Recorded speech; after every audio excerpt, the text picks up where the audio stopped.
Welcome back to Upgrading My Life. As an ex-alcoholic, we are trying to upgrade this fire pit in the backyard. We rent and it was already here when we got here, and our whole house is on a hill, so whenever it rains it just washes down into the yard, which is incredibly dangerous because the remnants of the fence that was here prior to us moving was burned in this pit, so there are hinges and nails and just very dangerous items, and I have 2 doggos, so I first started by digging out basically a trench around the entirety of it. It was so hot this day, to avoid breaking out, I'm using hypochlorous acid everywhere that I am sweating, and I didn't even bother to change out of my pajamas because I already knew that this was going to be a dirty, long day. Next, I went in with all the river rock that is around the yard and seemed to have been in this pit.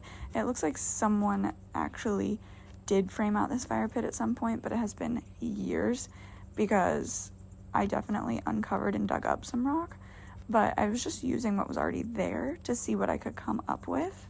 After a lot of work and a lot of moving of heavy rocks and digging up heavy rocks, I realized that not only was there not enough, but what was there just didn't look good, and I planned on putting landscaping bricks there anyway, but I thought that this might help because you can't really tell in this video, but the degree to which the incline is on, I wanted to try to even out the pit as much as possible. We have a ton of landscaping bricks in the front of the yard that has like a retaining flower bed wall.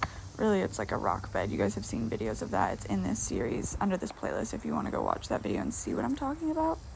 But I borrowed a few bricks from there, and then I have also just done a lot of yard work around this yard since we moved in, and I have found so many of these stray bricks that weren't even contributing to that retaining wall in the beginning. So I found everything that I possibly could without making the retaining wall in the front look weird, and it still only covered half of this circle, which is really unfortunate. So I debated on if I should go buy more rocks or take more from the retaining wall, and after calling my mom, we decided that I should go to Lowe's and go ahead and get more rocks. Now I just eyeballed this, like I used my eyeballs and just counted how many it looked like needed to fit, and I came up with the number 16, so that's how many we bought. These were actually more affordable than I thought they were going to be. Granted, it is more towards the end of the season, but you can actually find these for free or really, really affordable on Facebook Marketplace for people who don't want to haul them off or get rid of them.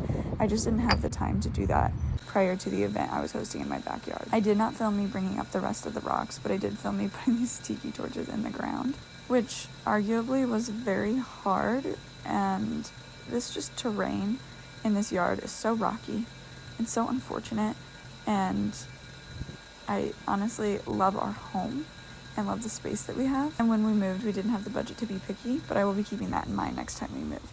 This is the quote-unquote completed fire pit. It looks so much better. It's so much more level and even, and it's completely framed out, and I think that my hard work was totally worth it considering the before and after.